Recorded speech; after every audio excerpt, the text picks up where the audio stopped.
আসসালামু আলাইকুম ওয়া রাহমাতুল্লাহি ওয়া বারাকাতুহু। আলহামদুলিল্লাহ, আসসালাতু ওয়াসসালামু আলা রাসূলিল্লাহ ওয়া বা'দ।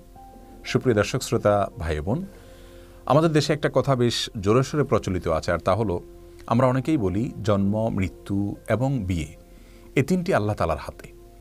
আবার অনেকে ছন্দের সঙ্গে তাল মিলিয়ে বলি যে জন্ম, মৃত্যু, বিয়ে তিন বিধাতা নিয়ে, অর্থাৎ আল্লাহ রাব্বুল আলামিন এই তিনটা নিয়ে আছেন এবং এই তিনটা আল্লাহ তাআলার হাতে।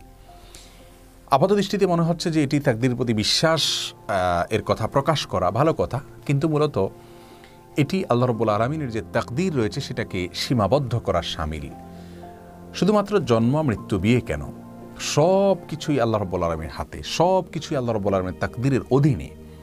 আমরা কি করব কি না করব আল্লাহ রাব্বুল আলামিন আগে থেকে জানেন, তিনি লিখে রেখেছেন। তার তাকদীর আমাদেরকে বাধ্য করছে ব্যাপারটি সেরকম নয়, বরং আমরা যা করতাম, আমাদের যে গন্তব্য, আমাদের যে কর্ম, সেটা আল্লাহ তাআলা আগে থেকে জানেন, তিনি লিখে রেখেছেন। তার তাকদীরের বাইরে কিছুই নেই। শুধুমাত্র জন্ম, মৃত্যু, বিয়ে কেন, আমাদের উপার্জন, আমাদের খাদ্য, আমাদের রিজিক, আমাদের সব বিষয়গুলোই আল্লাহ রাব্বুল আলামিনের হাতে। ওই অর্থে কোরআনে কারিমে আল্লাহ রাব্বুল আলামিন বলেছেন, ওয়া কুল্লু সগীরিন ওয়া কাবীরিন মুস্তাতার। প্রত্যেক ছোট বড় সব বিষয় লিপিবদ্ধ রয়েছে, সব বিষয় আল্লাহ রাব্বুল আলামিনের জ্ঞানের অধীনে রয়েছে, আল্লাহ তাকদীরের অধীনে রয়েছে। বিধায় আমরা তাকদীরের কারণেই বাধ্য হচ্ছি, সেভাবে নয়, বরং তাকদীরটা শুধুমাত্র আমাদের বিশ্বাসের জন্য।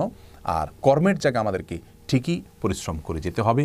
স্বয়ং রাসূল করিম সাল্লাল্লাহু আলাইহি ওয়াসাল্লামের হাদিসে আমাদেরকে নির্দেশ করা হয়েছে, আমালু, তোমরা কাজ করতে থাকো, কুল্লুন মুয়াসসারুন লিমা খুলিকা, তোমার তাকদীরে যা লেখা আছে সেদিকেই তুমি যাবে, বাট তোমার কাজ হলো পরিশ্রম করে যাওয়া, কাজ করে যাওয়া। অতএব তাকদীরের দিকে আমরা লক্ষ্য করে থাকবো না, তাকদীর শুধু বিশ্বাস করবার জন্য, কাজের ক্ষেত্রে আমরা শুধুমাত্র কাজ করতে থাকব। অতএব আমাদের এই ধারণাকে আমরা সংশোধন করে নিব, শুধুমাত্র জন্ম, মৃত্যু, বিয়ে নয়, সব কিছুই আল্লাহ রাব্বুল আলামিনের তাকদীরের অধীন এবং সব কিছুই আল্লাহ রাব্বুল আলামিন জানেন। আল্লাহ তাআলা আমাদের সকলকে শুদ্ধ চিন্তা লালন করার তৌফিক দান করুন। আসসালামু আলাইকুম ওয়া রাহমাতুল্লাহি ওয়া বারাকাতুহু।